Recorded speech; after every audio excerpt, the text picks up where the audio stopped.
Don Gates serves as a shining example of the impact a committed educational leader can have on a community. He was a pillar in the town of Portland for 40 years, much of it as the school principal, guiding the district through numerous challenges while still dedicating additional time as a committed member of various CAS-CIAC committees. His commitment and generosity to his schools, his students, and CAS-CIAC serve as a stellar representation of all an educator should be.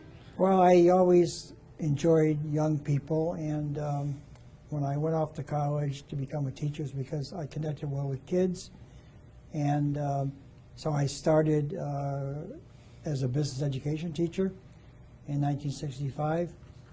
After 2 or 3 years of teaching, I came to realize that what I thought should be happening for all kids was not happening, and I thought the only way I could change that would be to go into administration and become a school principal.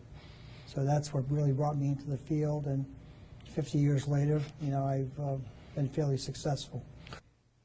I think he's singular in that he combines great skills as an educational leader with the ability to accomplish great things. So you put that together, and he does it by encouraging and supporting the people that he needs around him.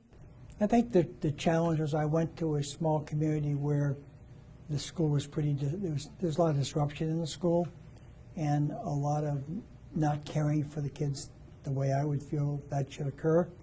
So you know, I got there, and I tried really hard to connect with the families and connect with the community, and that brought many rewards, even to the extent that my son was a foster student at that school, living with another family, and when he ran away, we took him as a foster son and then later adopted him.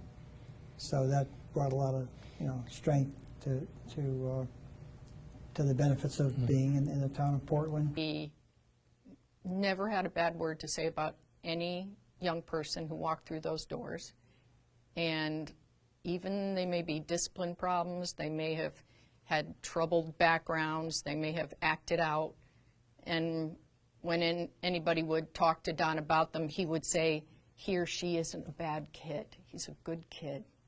And I think the students felt that, the staff felt supported, the students knew that he cared about them. The Connecticut Association of Schools and CIAC is really the backbone of education in Connecticut. And I believed as a principal you had to actively support that organization any way that you could.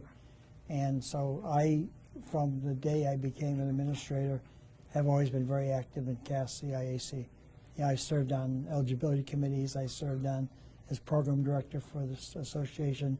I started the State National Honor Society Association, and all this because it benefited kids. And I feel that you can't be successful in your school unless you connect with other people, you know, statewide.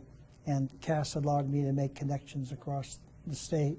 It's easy for me to talk about what it's like to work with him because that's his style.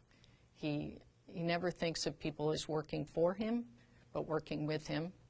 And I've sort of known and interacted with Don on a number of levels. When I look back at Don's legacy, most of what we accomplished as a Board of Education and as a school community was largely due to the fact that Don was an integral part of the process. I have so much admiration for principals in Connecticut. To think that I was chosen over many of my colleagues that I feel are so deserving of an honor as well. I'm humbled by it, but I'm excited about it, and I think that my being selected will demonstrate the bar that CAS-CIAC is looking for with respect to future inductees.